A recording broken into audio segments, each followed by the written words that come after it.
नमस्कार, मैं हूं प्रभु चावला और सच्ची बात में आज बारी है समाजवादी पार्टी के महामंत्री नरेश अग्रवाल की।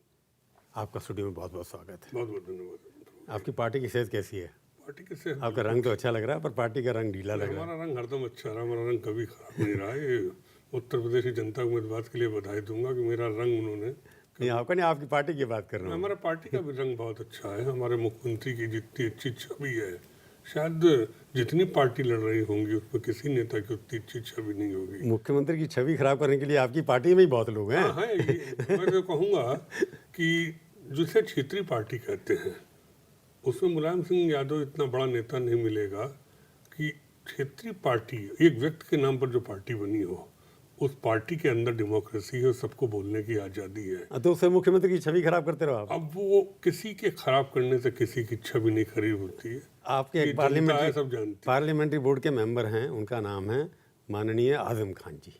उनका एक मैंने स्टेटमेंट अखबार में पढ़ा कि समाजवादी पार्टी एक डूबता जहाज है। देखिए, वो एक पार्लियामेंट्री बोर्ड का मेंबर ये कहे कि पार्टी डूबता समाज है, ऐसा जहाज एक्सेप्शन है। है वो। उनके एक्सेप्शन बारे में मैं तो कोई कमेंट करना पसंद नहीं। महामंत्री आप पार्टी के? अब वो ठीक है, कुछ लोग ऐसा होते हैं जिस पे पार्टी पे हम अपने आप को छोटा समझते हो, इस बारे बहुत कम। उनको अधिकार है जो मर्जी बोले, वो शायद उन्हें विशेषाधिकार है। जो विशेषाधिकार है, मतलब उनके वो डूबते जहाज में खुद सवार हुए हैं, उतरते भी नहीं है वहाँ से। समाजवादी पार्टी का डूबता जहाज नहीं है। जो इसको गलतफहमी हो समाजवादी पार्टी का डूबता जहाज है, वो गलतफहमी बनी रहे। एक बात सब लोग बड़ा साफ जान लें, समाजवादी पार्टी में वोट अखिलेश के नाम पे मिल रहा, मुलायम सिंह यादव के नाम पे मिल रहा। बाकी किसी नेता को गलतफहमी हो कि उनकी वजह से वोट घटेगा या बढ़ेगा, वो गलतफहमी। तो आजम खान के नाम से वोट नहीं मैंने मिलता? कहा कोई भी नेता हो, अगर उसको इनसे बड़ा कोई नेता नहीं है अखिलेश और मुलायम कोई सिंह भी के। नेता को गलतफहमी हो तो बनी रहे। वोटर इन दो के नाम पर समाजवादी पार्टी को वोट देता है, किसी और के नाम। इसका मतलब शिवपाल जी के नाम पे भी वोट नहीं मिलते? मैंने साफ कहा, मैं किसी के नाम पे कोई कमेंट नहीं करना। मैं इन दो के अलावा सब पार्टी इनके हमारी ऊपर। पार्टी में दो नेता हैं जिनके नाम पर वोट मिलता है, और वही के नाम पर चाहेगा तो वोट कम होगा, उन्हीं के नाम पर चाहेगा वोट बढ़ेगा।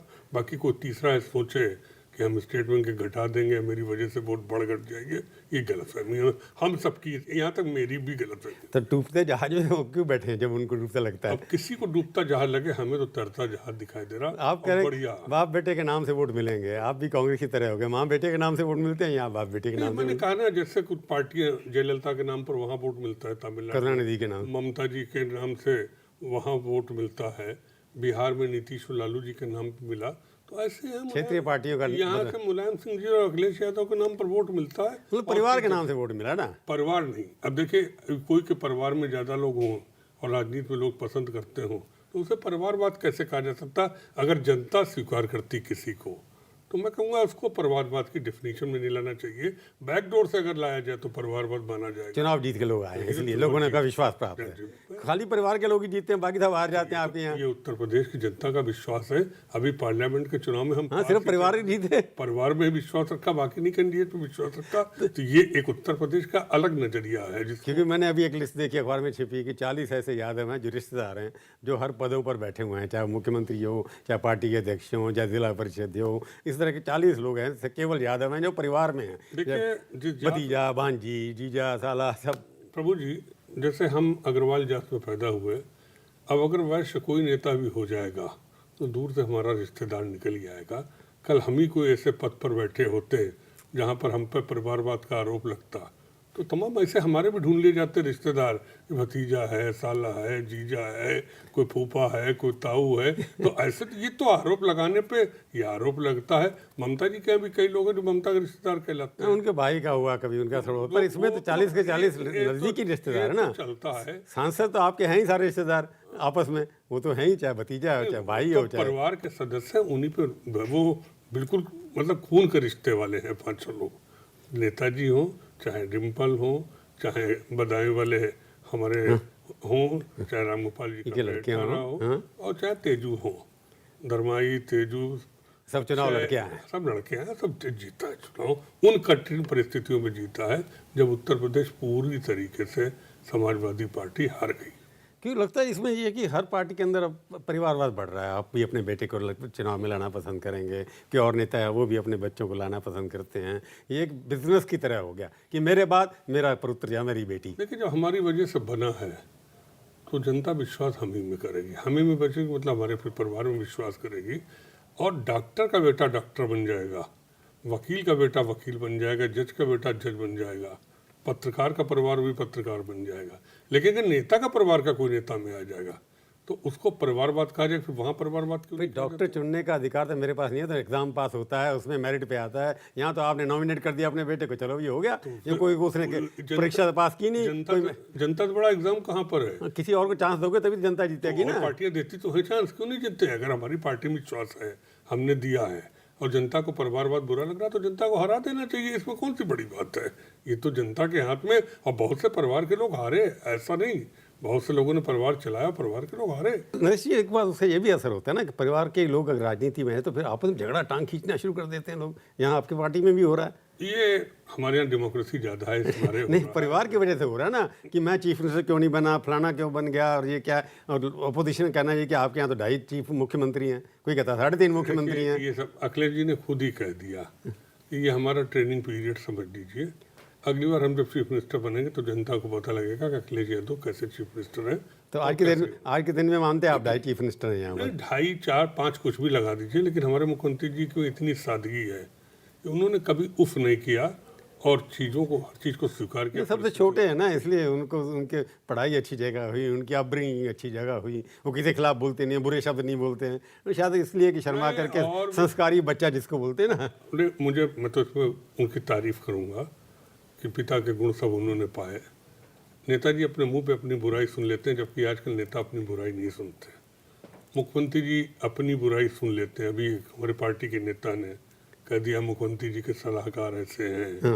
हम मुलायम सिंह ने कई बार कहा स्टेट से उनको, हम सलाहकार थे तब ऐसा होता था। ये सब लोग मुख्यमंत्री को सलाह भी देने लगे, सब करने लगे।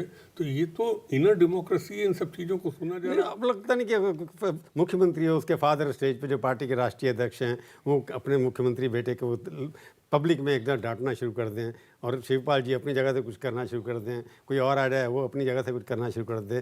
तो लगता नहीं है कि मुख्यमंत्री को पूरी स्वतंत्रता काम करने की नहीं है। कभी शिवपाल जी ने मुख्यमंत्री के खिलाफ एक भी शब्द नहीं कहा होगा। उनके चेले जो है ना, आजकल तो चेले काम करते हैं ना। आजकल चेले की किसी हैसियत नहीं जो बोल दे। पार्टी में कौन चेले की हैसियत जो मुख्यमंत्री के खिलाफ बोल दे? मुझे ने कभी नहीं दिखा शिवपाल जी ने या रामगोपाल जी ने कभी मुख्यमंत्री के खिलाफ बोला हो। पर ये 2.5 मुख्यमंत्री यूपी में, ये कैसे लोगों के दिमाग में घुस गया? अपने आप कहने लगे हैं। अगर नेताजी अपने बेटे की आलोचना कर रहा है तो फिर 2.5 का मतलब क्या हुआ?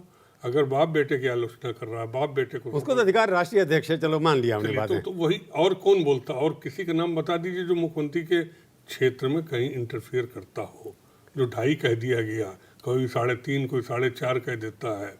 तरीके नहीं लगता, कई बार अफसरों के बदले में कई बार अखबारों में जो लिखा हुआ है, तो पता है, हमने बात नहीं की थी कि ये मुख्य सचिव बना या कोई और बना, ये उसका आदमी है, ये उसका आदमी है। ये इसी स्टेट में सुना गया कि शिवपाल जी का आदमी मुख्य सचिव बन गया, अखिलेश का आदमी डीजी पुलिस बन गया, मुलायम सिंह का आदमी CEO नोएडा बन गया। ये सब छाप जो लग जाती है, ये देश के लिए, प्रदेश के लिए ठीक नहीं है ना। नहीं है। जो भी सरकार होती है, अधिकारी पे किसी न किसी नेता की छाप लग जाती है। आप अगर एक मुख्यमंत्री के अलावा क्यों लगे किसी की छाप? लगी, लेकिन इसके पहले लगी। कांग्रेस के रेजिम में होता था कि कोई धवन जी का आदमी है, कोई पोतेदार जी का आदमी है। वो तो दिल्ली से होता था ना, तो कोई न किसी का तो कहीं ना कहीं होता था। आदमी कहीं ना कहीं से तो जुड़ लेता, दिल्ली या यूपी। गुप्ता जी यहाँ जब चीफ मिनिस्टर थे, नारायण दत्त जी थे, तब बहुत होता था कि ये उनका आदमी, ये उनका आदमी। अफसर होशियार होता है। मैं तो कहूँगा कि कोई भी सरकार हो, वो किसी न किसी को बन के मलाईदार पद पाने के लिए अपने को आतुर रहता है।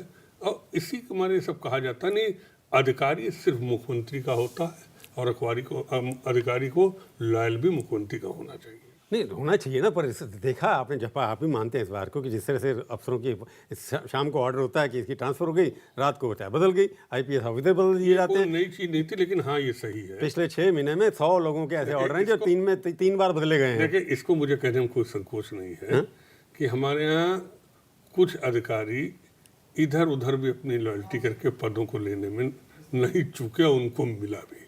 इस बारे भी आरोप, लॉबी काम कर गई ना, फैक्शन उन्हें परिवारवाद का फायदा उठाया। परिवार करीब मैं स्वीकार करता हूँ, और उसको मुख्यमंत्री भी स्वीकार करने में शायद हिचकेंगे नहीं। तो नुकसान किसका हुआ?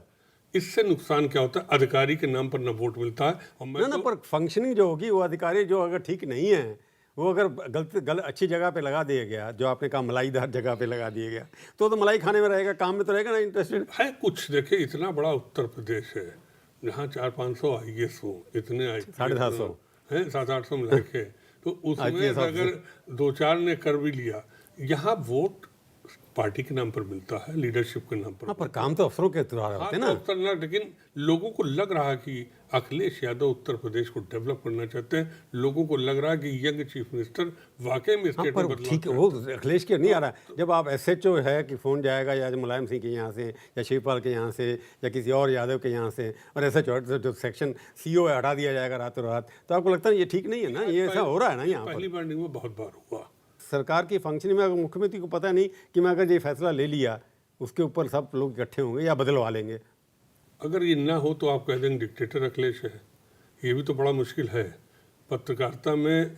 ये भी बड़ा मुश्किल है कि अगर अखिलेश जिद करके काम करना शुरू कर दें तो हो जाएगा डिक्टेटर अखिलेश। अगर अखिलेश सबसे मिलके बात करके काम कर रहे हैं तो कमजोर। नहीं, काम करने के बाद उनका फैसला बदलना तो गलत है ना। किसका नहीं बदला? कौन चीफ मिनिस्टर ऐसा था जिसने फैसले नहीं बदले? मुख्यमंत्री के। मुलायम सिंह जी के अपने फैसले का बदलते थे। मुलायम सिंह ने बहुत से फैसले बदले, अपने पद पर बैठ के फैसले बदले। हमने कई फैसले बदलाए, उनके मिनिस्टर थे, जबरदस्ती बैठ के फैसले बदलाए। कल्याण सिंह को मैंने फैसले बदलते देखा। राम प्रकाश जी तो सीधे बहुत थे। राजनाथ सिंह ने फैसले बदले। कांग्रेस में तो रोजे फैसले बदलते थे। कौन ऐसा चीफ मिनिस्टर जो वो चीफ? क्योंकि आपने हर पार्टी का रंग देखा था, आपको पता है। 36 साल से लगातार देख रहा हूँ मैं उत्तर प्रदेश की विधानसभा का। तो मुख्यमंत्री जो है वो कमजोर होते हैं, कमजोर नहीं होते, दब जाते हैं। राजनीति में कहीं ना कहीं आदमी कंप्रोमाइज करना पड़ता, कंप्रोमाइज करना पड़ता है। क्योंकि डेमोक्रेसी में ऐसा नहीं हम अपनी बात ही जनता को कबूल करवा लें। कभी कभी जनता की राय भी हमको इच्छा के विरुद्ध कबूल करनी पड़ती। जब आपका नेता हो, जो मुख्यमंत्री नेता है, अब उसके फैसले जो हैं उसको लगता है कि चुनाव लड़ना है उसको, और पार्टी ने भी चुनाव लड़ना है। अगर वो चाहता है कि ये चीज़ गलत है तो आपको लगता नहीं कि पार्टी को उसकी सलाह को मानना चाहिए? नहीं, कभी कभी हम लोग जैसे हैं, हम नीचे अपना ज़िला देख रहे हैं, हमें मालूम हमारे ज़िले में ये होगा तो ज़्यादा अच्छा हो सकता है मुख्यमंत्री जी को किसी ने राय दे दी हो कि नहीं ऐसा हो तो ज़्यादा अच्छा होगा। लेकिन हम अगर लोकल लीडर हैं, पार्टी हम विश्वास है, पार्टी ने इतने साल हमको बड़ा किया है, तो फिर वहाँ पर उनको हमारी बात माननी पड़ती है। क्योंकि वहाँ का जिम्मेदारी किस पे है? आखिर जिम्मेदारी तो हम ही पर रहेगी। तो आप चाहेंगे हरदोई में तो नरेश अग्रवाल चाहेंगे 8 साल से मैं 8 बार जीता हूँ, मेरे बाद मेरा परिवार जीते, मैं किसी और को आने नहीं दूंगा आगे। नहीं, मेरा बेटा मेरी सीट से है MLA। हाँ, तो वही है ना, किसी और को आने नहीं दोगे, फिर ये बात भी तो सीखनी है ना डेमोक्रेसी के लिए। 8 सीटों में 7 सीटें तो और लोगों को मिलती हैं, मतलब एक अपने परिवार से नहीं है। परिवार के लिए एक रिजर्व। नहीं, एक तो मैं नहीं, मेरी चौथी पीढ़ी है। मेरे बाबा MP MLA रहे, मेरे पिताजी MLA रहे, मैं MLA रहा, मेरा बेटा उसी सीट से। ऐसा नहीं वो सीट बदल दी। अगर एक सीट, लेकिन आप एक सीट परिवार के लिए रिजर्व प्रभु जी परिवार के लिए, लेकिन आप एक चीज तो मान लीजिए मेरी काबिलियत को, कम से कम हरदोई की जनता 40-50 साल से एक परिवार पे विश्वास करे हुए है, जबकि आजकल राजनीति में ठीक कह रहा हूँ आप। मैं मान जब 8 बार जीते हैं तो उसका मतलब ये भी हो सकता है कि आप किसी और को पनपने नहीं देते, दबा देते हैं सबको कि आपके साथ सत्ता, चाहे आप कांग्रेस रहे तब भी आप पावरफुल थे, आप BSP रहे तब भी पावरफुल थे, अब आप समाजवादी पार्टी में बहुत ज़्यादा पावरफुल है। कांग्रेस में जब रहे हम विपक्ष में जाते। चलिए एक बात और है पॉलिसी के बारे में, कि जितने गठबंधन हो रहे हैं, मैं फिर वही कह रहा हूँ कि गठबंधन के अंदर मुख्यमंत्री की बात चलनी चाहिए या नहीं चलनी चाहिए, ये मैं पूछूंगा। एक सच्ची बात में आपका एक बार फिर से स्वागत है। आज हम बातचीत कर रहे हैं समाजवादी पार्टी के वरिष्ठ राज्यसभा सांसद नरेश अग्रवाल से। मैं आपसे पूछ रहा था, आपके चीफ मिनिस्टर को डेमोक्रेसी ये है, पर कई बार लगता है कि आपकी पार्टी के अंदर फैसले लिए जाते हैं जाति के नाम पर, धर्म के नाम पर। अब कौमी एकता दल को ले लीजिए, आपने एडमिशन कर दिया जबरदस्ती उनका, फिर मुख्यमंत्री नाराज़ हुए, जो अखबार में पढ़ा, आपने फिर तोड़ दिया फैसला, उनको कहा कि नहीं लेंगे। अब फिर छुपा छुपी हो रही है, छुप के मीटिंग हो रही है, सीक्रेट मीटिंग हो रही है। जब एक बार फैसला हो गया ऐसे लोगों को नहीं लेना जिनके क्रिमिनल रिकॉर्ड हैं, कि क्योंकि एक धर्म के हैं, एक संप्रदाय के हैं, इसलिए लेना ज़रूरी है उसको मुख्यमंत्री की मर्जी के बिना। नहीं, देखिए मुझे याद है पिछला जब चुनाव 2012 का चल रहा था, DP यादव जी भी आना चाहते थे। हाँ, वो तो BJP में भी गए थे, निकाल दिया गया था वहाँ से एक दिन के बाद। DP यादव को पार्टी में ले लिया जाएगा, मुख्यमंत्री जी ने मना कर दिया, रोक दिया गया। यहाँ भी कौमी एकता दल का विलय की घोषणा हुई, लेकिन मुख्यमंत्री जी ने उसका विरोध किया, रोक दिया गया। तो ऐसा नहीं कि मुख्यमंत्री जी की बात नहीं मानेगी। फिर की बात चल रही है एक नहीं, देखिए एक बात मैं आपको बता दूं, हमारे यहाँ फैसला राष्ट्रीय कार्यकारिणी में डिस्कशन के बाद होता है, राष्ट्रीय कार्यकारिणी की बैठक में डिस्कशन होता है, बहुत बार अधिकार नेताजी को सौंप दिया जाता है, वो हर पार्टी में ही होता है, अध्यक्ष को बहुत अथॉरिटी बार पार्लियामेंट्री बोर्ड को अधिकार सौंप दिया जाता है, और बहुत बार सार्वजनिक डिस्कशन के बाद वहीं पे फैसला होता है। तो मैंने कहा ना कि जिन पार्टी को क्षेत्रीय पार्टी कहा गया, उस पार्टी में जो एक व्यक्ति के नाम पर खड़ी हो, उस पार्टी में अगर इनर डेमोक्रेसी है तो ये तो मैं सवाल और पूछ रहा हूँ कि लोगों को आपका उसका फैसला अप्रेस जो करना है चाहिए। मुख्यमंत्री की एक पार्टी को नहीं चाहते और उसका रिकॉर्ड लोगों के रिकॉर्ड के अनुसार कि उस पार्टी का रिकॉर्ड कम्युनल है, उस पार्टी का नाम क्रिमिनल है, मर्डर चार्जेस लगे हुए हैं, उसके बावजूद भी आपके नेता, चाहे वो राष्ट्रीय नेता हों चाहे कोई और नेता हों, उनके आगे हाथ जोड़ के खड़े हैं कि आइए हमारे यहाँ, हमारे को वोट दिलवाइए। और अखिलेश जो अच्छी काम कर रहे हैं, जो आप कहते हैं कि अच्छा युवा नेता हैं, अच्छे हैं, उनकी छवि को खराब करने, ये कॉन्स्पिरेसी नहीं है मैं जातिवाद के आपको नाम। कुछ साफ कर दूं, हाँ। ये बिल्कुल दिमाग को छोड़ दीजिए कि कोई मुख्यमंत्री जी की छपकारी खराब करने का डिसीजन इस पार्टी में होगा। हम लोगों ने खुद नेताजी से कहा जो डिसीजन हो आप बैठ के कर लीजिए, आप बैठ लीजिए। और डिसीजन मुख्यमंत्री का फेस करके जब हम चुनाव लड़ने जा रहे हैं तो मुख्यमंत्री जी के ऊपर कहीं दाग नहीं लगेगा। हमारी पार्टी में ऐसा कोई डिसीजन नहीं होगा। पर मैं आपसे अपना व्यक्तिगत ओपिनियन, आप देंगे नहीं, मुझे पता है, मैं फिर भी सवाल पूछूंगा। आपको लगता है कौमी एकता दल को लेना चाहिए अपने साथ? कौन सा? कौमी एकता दल को अपनी पार्टी के साथ अलायंस करना चाहिए आपकी पार्टी? हमने तो कहा कि नेताजी राष्ट्रीय कार्यकारिणी की बैठक बुला लीजिए और उस बैठक में सभी सीनियर लोगों के आप विचार सुन लीजिए। अरे महामंत्री, मैं आपसे पूछ रहा हूँ। नहीं देखिए, मैंने कहा मैं अकेले कोई इस पर विचार नहीं दूंगा, लेकिन मैं चाहूंगा मतलब वोट मिलते हैं तो ले लें। हम वोट का मुसलमान वैसे भी नेताजी में विश्वास करता हूँ। हाँ तो है, इसलिए पहले ऐसे आदमी को लेने की जरूरत क्या है? कौन ले रहा है? इसका मतलब आपको विश्वास नहीं है कि आपके साथ मुसलमान हैं? नहीं, ये आपको विश्वास करे ले रहे हैं कि कोई लिए ही जा रहा है। जब एक बार तो एक बार तो ले लिया था ना। तो जब मना हो गया तो रुका हुआ है। अब कोई उसमें अभी ऐसा तो नहीं कोई 2 दिन पहले भी मीटिंग उनके साथ हुई, दबा के सीक्रेट, अगर आके दोनों भाई आके मिले। अगर शिवपाल जी कमरे में बैठे हैं एज ए मिनिस्टर और एमएलए उनके पास कोई है बात करे तो कोई को मना नहीं किया जा सकता है। सभी लोगों को मिलने का अधिकार है। तो कुछ पार्टियां हैं जो अपने यहाँ मना कर देती कोई किसी से नहीं मिलेगा, मैं नाम नहीं लेना चाहता हूँ, फिर होंगे, लेकिन हमारे यहाँ ऐसा कुछ नहीं है। अगर वो मिले तो मिलने का मतलब ये नहीं हो कि विलय हो गए, कोई वार्ता चल रही है, अपने काम से संबंध में आए होंगे। और शिवपाल जी ने कहा भी कि वो अपने काम के संबंध में आए थे, बात करी, काम कराया। क्योंकि लग रहा है ना कि जैसे कई लोगों को ले रहे हैं आप, कौमी एकता का दल को लिया आपने मुसलमानों के लिए, अमर सिंह जी आपके यहाँ वापस आ गए, ठाकुर वोट लगता है आपको मिलेंगे, और वो आपकी वहाँ तो महामंत्री भी रहे, पार्लियामेंट्री बोर्ड के सरवा रहे।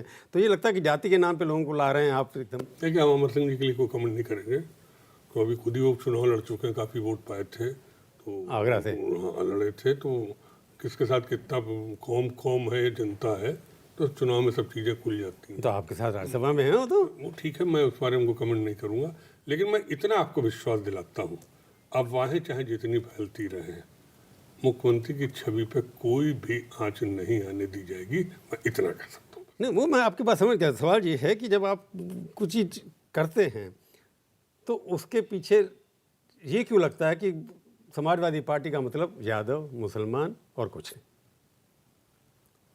जबकि अखिलेश की इमेज वो नहीं है। ये तो आप मीडिया वाले जो चाहे जिसकी आज मैं मीडिया से ही कह रहा हूँ, अखिलेश के बारे में ये नहीं क्यों कहते? अखिलेश के बारे में क्यों नहीं कहते कि वो जातिवाद में? मीडिया इतना प्रभावी हो गया है कि आज जनता की ओपिनियन बनाने बिगाड़ने का काम मीडिया के हाथ हो सकता, हम विश करते हो सकता था तो इस समय है। इतना ताकतवर मीडिया है, और मैं कहूँगा अच्छी बात भी देश के लिए है कि मीडिया कम से कम देश की जनता की राय बनाती है। पर आपको डर नहीं लगता कि कुछ लोग छूट छाड़ के भाग रहे हैं आपके यहाँ से, जा रहे हैं दूसरी पार्टियों में? कंटिन्यूस प्रोसेस होता है। जब आपके यहाँ कम आ रहे हैं, आपके यहाँ छोड़ के ज़्यादा जा रहे हैं, क्योंकि लगता है ये डूबता जहाज जो आदम खाने का वही है। नहीं, कंटिन्यूस प्रोसेस है ये। हर चुनाव जब आता है तो ये होता है।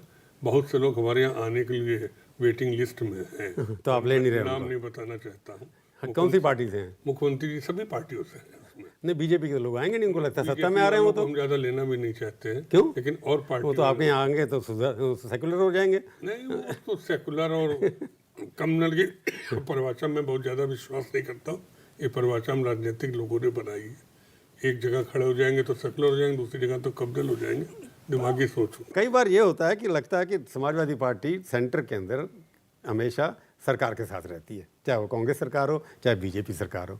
आप लोग हमेशा डूबती सरकार को, उनके भी कई बिल पास कराए, इनके भी आपने बहुत बिल पास कराए, वहाँ पर इतना आक्रमण नहीं होता जितना होना चाहिए। देखिए, मजबूरी जो राज्यसभा की जो संरचना है उसमें कांग्रेस और बीजेपी जब मिल जाएंगे तो हम लोग नेग्लिजिबल हो जाते हैं, हमारी कोई वैल्यू नहीं होती। हाँ, पर अपने आइडेंटिटी तो नहीं खोनी चाहिए। नहीं तो समाजवादी पार्टी कहाँ समाजवादी खोई? पार्टी है। कहाँ खोई? अभी कई हमने बिलों पे देखा, कई चीजों बहुत पे सी आपका- चीज़ों पे हमने विरोध किया, बहिष्कार किया, लेकिन जब कांग्रेस से वो लोग पैचअप कर लेते हैं, जीएसटी का बिल था, जब तक कांग्रेस से पैचअप नहीं हुआ, नहीं पास हुआ, उन्होंने कांग्रेस से पैचअप कर लिया, हम तो बेकार हो गए, क्योंकि उन दो की संख्या बस काफ़ी है बिल को पास कराने के लिए। 2/3 के लिए सर राज्य जी नहीं थी। उसमें तो फिर सबको राजी किया गया, सब राज्य राजी आप भी हुए। राजी हो गए। वैसे जो ऐसा बिल जिससे कहीं पर ये हो कि किसी जात विशेष को नुकसान हो रहा हो, किसी संप्रदाय या धर्म का नुकसान हो रहा है, समाजवादी पार्टी हरदम विरोध। इमेज क्यों बन जाती है आपकी? समाजवादी पार्टी मतलब B team of ruling party, BJP की हो ये चाहे तो किसी। बसपा सपा पे दोनों पे आरोप रखते हैं, कोई एक पे नहीं, नहीं। बसपा के बारे में सवाल ये है कि वो अलग से किसी का अलायंस तो नहीं करती ना। आप तो अलायंस भी कर लेते हैं कई बार। हम नहीं करते, बसपा ही ने बीजेपी से अलायंस करा 3 बार नहीं 4 बार। आपने भी किया ना उनके साथ? हमने बीजेपी से कभी अलायंस नहीं, बीएसपी के साथ किया। बीएसपी से एक बार किया था, उसके बाद से कभी अलायंस नहीं हुआ। अयोध्या कांड के बाद एक ही बार अलायंस हुआ, तब से आज तक अलायंस का कहाँ प्रश्न उठा, और भविष्य में कभी अलायंस भी नहीं होगा। मैं बड़ा स्पष्ट कर देना चाहता हूँ, किसी के साथ नहीं करेंगे आप? ना भाजपा से मेरा नहीं हो सकता, बसपा से नहीं हो सकता, नई सत्ता में आऊंगा। सरकार कैसे विपक्ष बनाओगे? न बने, हम विपक्ष में बैठेंगे। समाजवादी पार्टी के लोग सत्ता के लिए नहीं आते हैं, हम मतलब आप कांग्रेस का समर्थन भी नहीं लेंगे? नहीं, कांग्रेस का समर्थन लेने में हमें कोई संकोच नहीं है, मैं तो उसका पक्षधर हूँ कि कांग्रेस से समर्थन तो कांग्रेस से अलायंस क्यों नहीं कर लेते? अब ये नेताजी डिसीजन लेंगे, ये मेरे हाथ में नहीं है। मतलब आपको लगता है कांग्रेस समर्थन का ऑप्शन खुला है, बाकी किसी का समर्थन नहीं लेंगे? मैं तो कांग्रेस से समर्थन लेने में कोई संकोच हम लोग को नहीं है, क्यों, क्या कारण क्या है ना उसका? होना भी नहीं चाहिए, क्योंकि कांग्रेस ऐसा नहीं है कि कांग्रेस कभी बीजेपी से मिल सकती है। आपका पुराना first love is always the best love. ना, हमारा तो फिर कांग्रेस में पुराना इश्क है आपका। अटैचमेंट रहेगा, जहाँ तो बचपन में कांग्रेस ही से शुरू जिस किया। आंगन में खेले हो वो आंगन कभी भूलता नहीं है। तो अपनी जिंदगी में जब आँख खोली थी तो हमारा परिवार कांग्रेस पर सरकार, अगर आपकी सरकार किसी गठबंधन के लिए जरूरत पड़ी तो आप कांग्रेस की तरफ मुंह देखेंगे, बाकी तरफ नहीं, हमें नहीं। या विरोधी में बैठे। कांग्रेस से सपोर्ट लेने में कोई संकोच समाजवादी पार्टी को सरकार बनाने में नहीं। पर आपको ये लगता है कि आपकी पार्टी में ये तय है कि अखिलेश यादव भी इस पार्टी को लीड करेंगे चुनाव में, वही मुख्यमंत्री का चेहरा होंगे? तो कोई निर्णय नहीं, वहाँ 4, 4.5, 2.5 नहीं आप कह पाएंगे, वहाँ सिर्फ अखिलेश यादव होंगे और उनकी रथ यात्रा निकलने जा रही है। 1 अक्टूबर को मैं हरदोई से उनका चुनाव प्रचार का श्री गणेश कर रहा हूँ। वहीं तो निकालेंगे रथ यात्रा? नहीं, हरदोई से एक विशाल रैली हो रही, जिसको संबोधित करेंगे, और नवरात्र के बाद वो रथ यात्रा निकल पूरे प्रदेश में। राहुल गांधी और अखिलेश की रथ यात्रा सबका लगभग बराबर निकलेगी। 2 तारीख को उनकी निकलेगी। राहुल गांधी जी अभी निकल रही है उनकी तो, सितंबर में। वो इतने बड़े नेता हैं कि पूरे स्टेट में नहीं दौड़ सकते हैं, लेकिन अखिलेश जी जो वो 2500 किलोमीटर ट्रेवल करेंगे वो। अब वो ठीक है, वो अच्छा है, वो भी ट्रेवल करें, पूरे देश में ट्रेवल करें, हैं। लेकिन अखिलेश जी उत्तर प्रदेश में पूरा हर जिले को अपनी रथ यात्रा से टच करेंगे, और शुरुआत हरदोई में 1 अक्टूबर को रैली से। पर लोग तो वहाँ देखेंगे, राहुल का चेहरा देखें, अखिलेश का चेहरा देखेंगे, राहुल के फिर कंपटीशन हो जाएगा ना। राहुल का चेहरा देखेंगे जब राहुल सड़क पे उतर गए पहली बार, और प्रियंका भी उनके साथ उड़ गई, तो वहाँ अखिलेश बेचारे कहाँ खड़े हो पाएंगे? पहली बार नेहरू परिवार में उन लोगों को सड़क पर जनता के बीच तो आना पड़ा, नेहरू परिवार में सड़क पर आपके लिए खतरा बढ़ गया ना? नहीं, कोई खतरा नहीं, हम कांग्रेस को कभी खतरा नहीं बनते, और मैं तो ईश्वर से प्रार्थना करता हूँ कि कांग्रेस को कुछ दम मिल जाए तो बहुत अच्छी बात है। कांग्रेस को वोट मिलेंगे तो आप जीत जाएंगे। तो मैं तो कहता ये हूँ लगता है कांग्रेस को मिल जाए तो मुझे कोई आपत्ति नहीं है। कांग्रेस अगर उत्तर प्रदेश में अपनी संघर्ष करके कहीं जड़ की शुरुआत कर ले तो इसमें कोई बुराई नहीं। अगर फ्यूचर में देखा, अगर दूसरी बार जीत गए आप, तो अगली बार अखिलेश अगर दूसरी बार यूपी में कोई मुख्यमंत्री दोबारा बना नहीं, एक इस गैप के बाद, कांग्रेस ज़माने में होते थे कभी किसी समय, मेरे को लगता नहीं कोई दूसरी बार कोई बना होगा मुख्यमंत्री कांग्रेस के अंदर भी कंटिन्यूस। कंटिन्यूसली। नहीं तो ये जब हम 80 में एमएलए चुनाव लड़े थे हरदोई में, तो उस सीट पे भी ये रिकॉर्ड था कि 2 बार लगातार कोई नहीं बनता है। जब उसकी और उसमें एक ये भी रिकॉर्ड था, जो मंत्री बन जाता दोबारा चुनाव नहीं जीतता है। मुख्यमंत्री मेरे को याद नहीं है कोई। सीबी रिकॉर्ड गुप्ता, मैंने सीबी गुप्ता नहीं, कृपलानी, कोई मेरे को याद नहीं लगा था। गुप्ता जी कई बार रहे, कंटिन्यूसली रहे। अब इतना तो मुझे नहीं है, मैं बहुत छोटा, मैं तो 1980 के बाद की देख मैं रहा उस हूँ समय बहुत छोटा था, लेकिन 80 से मैं आया हूँ, तब से कोई कंटिन्यूस। कि वीपी सिंह रहे, उसके बाद हर साल बस चीफ मिनिस्टर बदलते रहे आपके यहाँ कांग्रेस पार्टी के अंदर। मायावती एक बार आई तो फिर दोबारा आई तीसरी ने, तो आपको लगता है इस बार मुख्यमंत्री रिपीट होंगे? अगर नहीं तो ये तो कभी भी तोड़ा ही नहीं। ये जो हमारे यहाँ कह दिया गया कि नोएडा जो चला जाता है वो जीता है, वो लौट के दोबारा मुख्यमंत्री ये नहीं बनता। मुख्यमंत्री जाते नहीं नोएडा, ये भी नहीं जाते। एक किंवदंती एक बन गई है, और लोग किंवदंती में विश्वास भी करने लगे हैं, लेकिन मैं किंवदंतियों में विश्वास नहीं पर ये मुख्यमंत्री जाते नहीं। अब ये मुख्यमंत्री को और मैं आपको यहाँ बता रहा हूँ रिकॉर्ड पे कि सबसे पहले मैंने उनको नोएडा में इंटरव्यू किया था चुनाव से पहले। वो साइकिल पे चढ़ के नोएडा में आए थे और मुख्यमंत्री बन गए थे। वो साइकिल पे आए थे, लाल टोपी पहन करके फिर इंटरव्यू। उन्हें क्यों संकोच करना चाहिए जब हाँ, नोएडा मैंने की कहा ना शुरुआत उनके लिए नोएडा मेरा इंटरव्यू कर रहे हो, मैंने कहा आप मुख्यमंत्री बनेंगे, कहते हैं आप क्या बात कर रहे हो। मैं तो मुख्यमंत्री जी से यही कहूंगा आपके माध्यम से कि अगर ऐसी कुछ है तो उनको नोएडा जरूर जाना चाहिए। कहते हैं नेताजी बने हुए, नहीं आप बनेंगे। मैंने कहा क्यों बनेंगे, मैं उनको बोला, उसके बाद जाते नहीं हो, उनको डर लगता है नोएडा से। नहीं तो उन्हें भ्रम तोड़ देना चाहिए, उनको खुद जाना चाहिए, एक बोल्ड स्टेप लेके दिखाना चाहिए। हाँ, कि इन चीज़ों में वो विश्वास नहीं करते, कि पढ़ा लिखा आदमी हो कैसे विश्वास करता है। करना भी नहीं चाहिए। ये सब राजनीतिक व्यक्ति इन चीज़ों में विश्वास नहीं करते कि वहाँ चले गए तो हम नहीं बनेंगे, यहाँ नहीं चले गए। जनता चाहिए तो हम बनेंगे, नहीं चाहिए तो हम नहीं बनेंगे। आपका नारा क्या होगा? हमारा डेवलपमेंट और नहीं, विकास। डेवलपमेंट और अखिलेश, हमने जो वादे किए तो पूरा किए। हम प्रदेश का डेवलपमेंट चाहते हैं। अखिलेश हमारे मुख्यमंत्री के प्रत्याशी हैं। आपको लगता है इसमें कितनी सीटें आएंगी आपको? हम मेजॉरिटी बनाएंगे, कोई उसमें संकोच नहीं मेजॉरिटी बनाने में। 224 226 थी ना आपकी इस वक्त। 221 जीती थी, कितनी जीती थी आपने? हम उससे कम जीतेंगे। उससे ज़्यादा भी आ सकते हैं, बराबर भी रह सकते हैं, कोई ऐसा नहीं है। ये जो कहीं पर से कमजोर। तो आपको दंगे जो हो रहे हैं यहाँ पर, जो जाति में बांटे जा रहे हैं, ये जितने कम्युनल वायलेंस होता है, आपको लगता है ये दोनों तरफ से बढ़ाएंगे ना? लोगों को कहता है कि समाजवादी के इंटरेस्ट में ये कि दंगे हों, बीजेपी के इंटरेस्ट में दंगे हों, तो आप लोग दंगे कराएंगे दोनों मिलकर के? कहाँ उत्तर प्रदेश में दंगे इस समय हो रहे हैं? नहीं कराएं, अभी चुनाव से समय होता है ना, जैसे बातें बढ़ जाती हैं, कभी बीफ के नाम पर, कभी इसके नाम पर। बीजेपी ने बड़ी कोशिश की, लेकिन अब जनता कहाँ करने दे रही है। बीजेपी की सारी कोशिशें तो नाकाम हो चुकी। चला लिया, नोएडा में गाय का बीफ भी फेंक के देख लिया, गाय का गोश्त है, वो सब कोशिश बीजेपी ने कर ली। उनके गोरखपुर वाले जो स्वामी हैं उनने सारे बयान दे के कोशिश कर ली, कहीं कोई आज पलायन हुआ लोगों का, हिंदू परिवार छोड़ के गए। कोई नहीं किया पलायन। आखिरी सवाल मैं पूछता हूँ, मुख्यमंत्री अगर जीत गए दूसरी बार, पहले मुख्यमंत्री होंगे कई सालों के बाद, आपको लगता है उसके बाद वो आपके राष्ट्रीय लेवल पे नेता बन जाएंगे?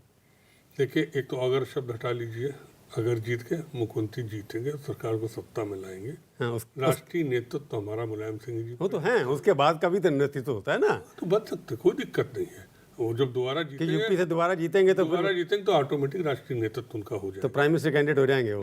अभी प्राइम मिनिस्टर कैंडिडेट का सवाल नहीं उठता, अभी ये प्रश्न भी नहीं खड़ा हुआ है। प्राइम मिनिस्टर राहुल के मुकाबले में कौन होगा? नहीं, जब तक हमारे, पर राहुल के साथ आपकी दोस्ती है ना, जब तक हमारे नेताजी हैं तो प्रधानमंत्री कैंडिडेट वही है, वही रहेंगे हमारे यहाँ। जब तक नेताजी हैं प्रधानमंत्री के नंबर 1 वो, और नंबर 2 अखिलेश। अब नंबर 2 का यहाँ सवाल ही नहीं उठता, नंबर 2 पे कोई है नहीं, नेताजी ही नेताजी हैं और नेताजी ही प्रधानमंत्री पद के उम्मीदवार हमारी पार्टी से। थैंक यू, हमारे स्टूडियो में आए, बहुत बहुत धन्यवाद। तो ये थी आज की सच्ची बात। सच्ची बात का ये कार्यक्रम आपको कैसा लगा?